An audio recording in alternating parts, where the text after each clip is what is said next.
மக்கள் எல்லாருக்கும் வணக்கம். எல்லோரும் நல்லா இருக்கிறீங்களா?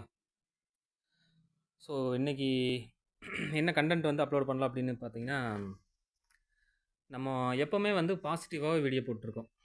ஸோ பாசிட்டிவ் எண்ணங்கள் தான் நம்மளுக்கு அதிகமாக வேணும். நெகட்டிவ் எண்ணங்கள் வரக்கூடாது. இருந்தாலும் வந்து ஒரு தொழில்னு ஆரம்பித்தோம்னா யதார்த்தம் என்ன அப்படிங்கிறத வந்து உண்மையை சொல்லணும். அதுதான் எனக்கு பிடிக்கும். ஸோ வந்து இப்போ ஒரு நிறைய பேர் நினச்சிட்டு இருக்கலாம், பிஸ்னஸ் ஆரம்பித்தாலே நம்ம வந்து ஒரு சக்ஸஸ்ஃபுல்லாக போயிடலாம், ஜெயிச்சிடலாம் அப்படின்னு. ஸோ அது வந்து நிதர்சனம் கிடையாது. அடையலாம், இல்லைங்கள. அதாவது நீங்கள் சம்பளத்துக்கு போய் முன்னேறதை விட பிஸ்னஸ் பண்ணி முன்னேறனா ரொம்ப ஃபாஸ்ட்டாக இருக்கும் உங்களுடைய முன்னேற்றம். ஆனால்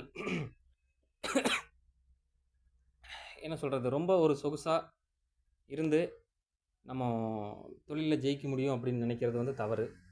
நம்ம கிட்ட ஒரு 10 பேர் வேலைக்கு வந்துட்டாங்கனாலே நாம் ஒரு பெரிய முதலாளி நினச்சிக்கிறது வந்து ஒரு தவறு. அப்புறம் எந்த ஒரு பிரச்சனையுமே வராத ஒரு பிஸ்னஸ் வந்து ஸ்மூத்தாக போகும்னு நம்ம நினைக்கிறதும் தவறு. சரிங்களா? ஸோ ஒரு தொழில் ஆரம்பித்தோம்னா ஃபஸ்ட்டு வந்து நம்மளுக்கு பணப்பிரச்சனையிலேருந்து ஆரம்பிக்கும். சரிங்களா? ஒரு தொழிலுக்கு வந்து முதலீடு அப்படிங்கிறது கண்டிப்பாக போடணும். ஸோ அதுக்கு வந்து நீங்கள் கடன் வாங்குவீங்க, அது முதல் பிரச்சனை. ரெண்டாவது வந்து உங்கள் தொழிலுக்கு தேவையான ஆளுகளை சேர்த்தணும். அதில் வந்து 100 பேரை சேர்த்துனீங்கன்னா 50 பேர் பாதியிலே கலந்துக்குவாங்க. திருப்பி அந்த 200 பேர் டார்கெட் வச்சிங்கன்னா 100 பேர் தான் சேர்த்த முடியும். அதுலேயே 50 பேர் கலந்துக்குவாங்க. அப்போ வந்து நீங்கள் மறுபடியும் ஆள் சேர்த்துறதுக்கு உழைச்சிட்டே இருக்கணும். அதுவும் இல்லாமல் நம்மளுக்கு நம்பிக்கையான ஆளுகளை முதல்ல நம்ம சேர்த்தணும். அது கிடைக்கிறது ரொம்ப கஷ்டம். 100 பேர்த்தில் 10 பேர் தான் கிடைப்பாங்க.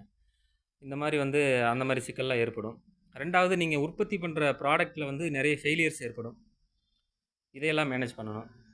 ஸோ அப்புறம் வந்து சரக்கு அனுப்புவோம், பேமெண்ட்டு நம்மளுக்கு வந்து சேராது டைமுக்கு.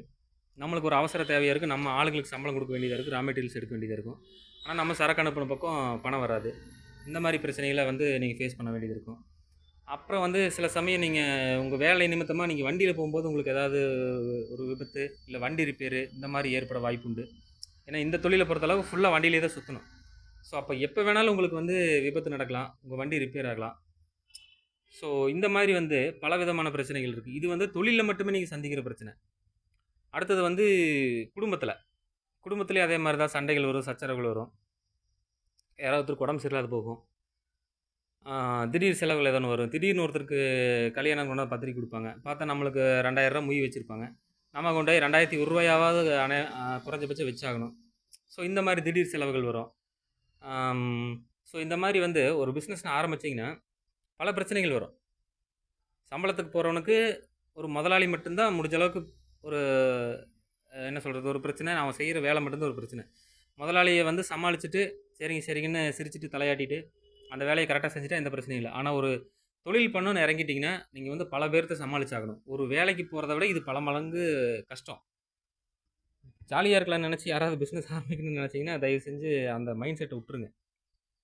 இதில் வந்து இறங்கிட்டிங்கன்னா, அதாவது உண்மையாக நீங்கள் வந்து பிஸ்னஸை காதலிச்சு ஆரம்பிச்சிங்கன்னா மட்டும்தான் இதில் வந்து நிலச்சி நிற்க முடியுமே தவிர, நீங்கள் வந்து பணம் சம்பாதிக்கணும் அப்படிங்கிறக்கோசரம் நீங்கள் வந்து பிஸ்னஸ் ஆரம்பிச்சிங்கன்னா கண்டிப்பாக வந்து நீங்கள் பிஸ்னஸில் நிலச்சி நிற்க முடியாது.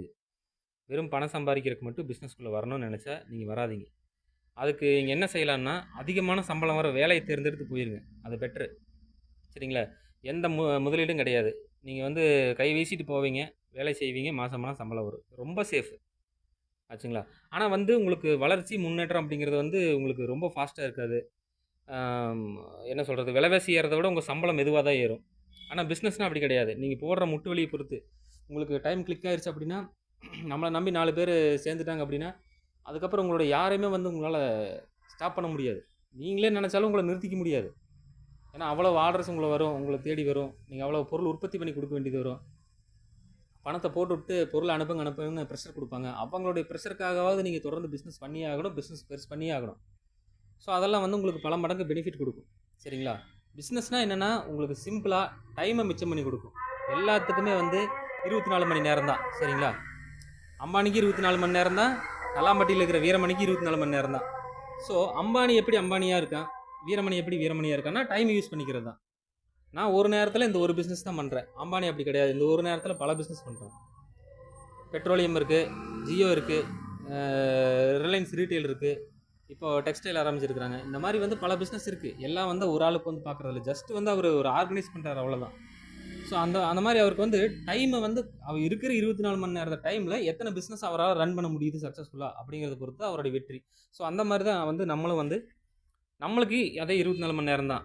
அதுக்குள்ளே வந்து நம்ம எவ்வளோ பிஸ்னஸ் சக்ஸஸ்ஃபுல்லாக பண்ண முடியும், எவ்வளோ பிரச்சனைகள் நம்மளால் ஃபேஸ் பண்ணி அதுக்கு வந்து ஒரு கரெக்டான சொல்யூஷன் கண்டுபிடிக்க முடியும் அப்படிங்கிறது தான் இருக்குது, வெற்றியே இருக்குது. சரிங்களா? அதனால் வந்து பிஸ்னஸ் ஆரம்பித்தா வந்து ஒன்லி வந்து பாசிட்டிவாக மட்டும் நினைக்காதீங்க, நெகட்டிவ் நிறைய இருக்குது. அதையும் வந்து தெரிஞ்சுக்கிட்டு முழுசாக தெரிஞ்சுக்கிட்டு ஒரு தொழிலுக்குள்ளே இறங்குங்க.